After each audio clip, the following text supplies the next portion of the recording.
Why do we feel the need to prove ourselves when disrespected? Why do words from people we don't even respect have the power to ruin our day? And why does the strongest man in the room always seem like the one who says the least? Welcome to StoicDraft, where we trade reaction for mastery and chaos for calm. Today, you'll learn 4 Stoic ways to handle disrespect like a boss, not through retaliation, but through resolve. 1. See disrespect for what it really is, a mirror of them, not you. When someone disrespects you, the first instinct is personal. We take offense, we feel slighted, want to fight back.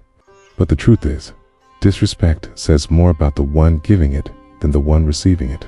It's not a measurement of your worth, it's a confession of theirs. A person full of insecurity lashes out. A person out of control tries to control others. The Stoic doesn't answer venom with venom. He steps back and sees clearly. This isn't about me. In that clarity, you reclaim power, because nothing rattles someone more than your refusal to be disturbed. 2.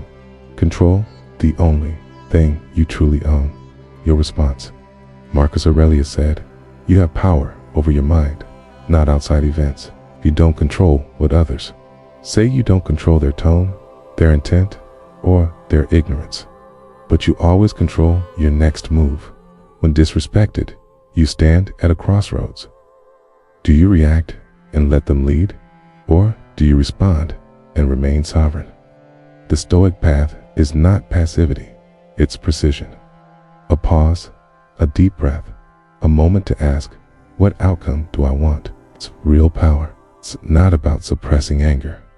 It's about using discipline to ensure your enemy never becomes your master. Point 3. Free yourself from the need to be validated. Disrespect cuts deepest when you depend on others to feel worthy.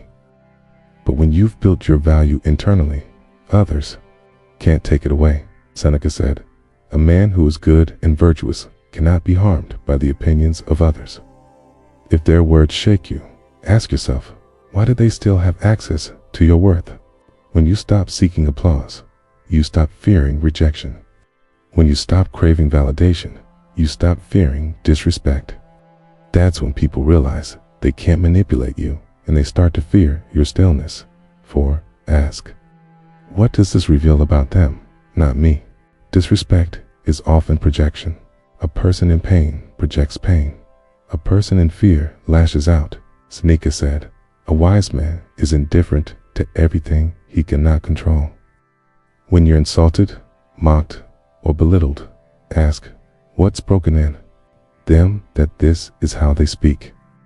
You don't need to bark back. You don't need to correct them. Let them reveal themselves. Let them show you they're not worth your energy. You keep walking, not because you're weak, but because you know who you are. And that's the heart of the Stoic mindset. Clarity over chaos, power over pride. You don't rise by proving your strength. You rise by refusing to be lowered.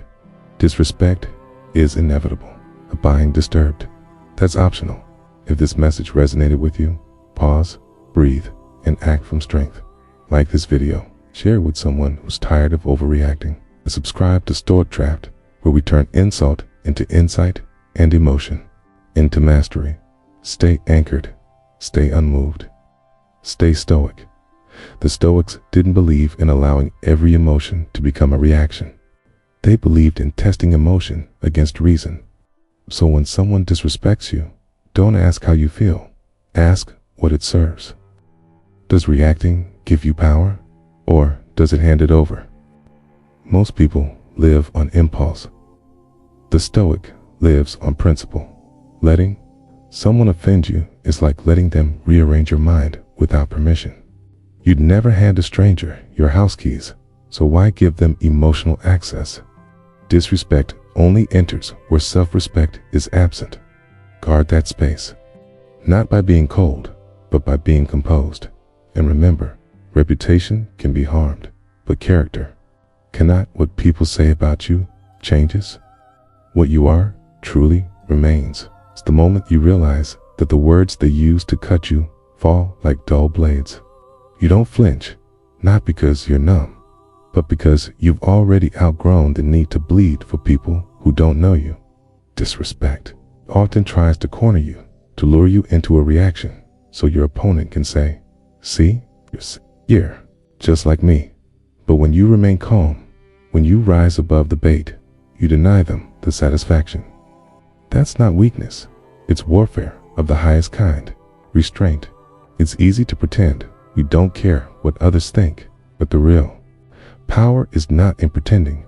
It's in actually not needing their approval. Stop waiting for respect and start living by principle. And slowly, the world realizes they can't move someone who's already grounded.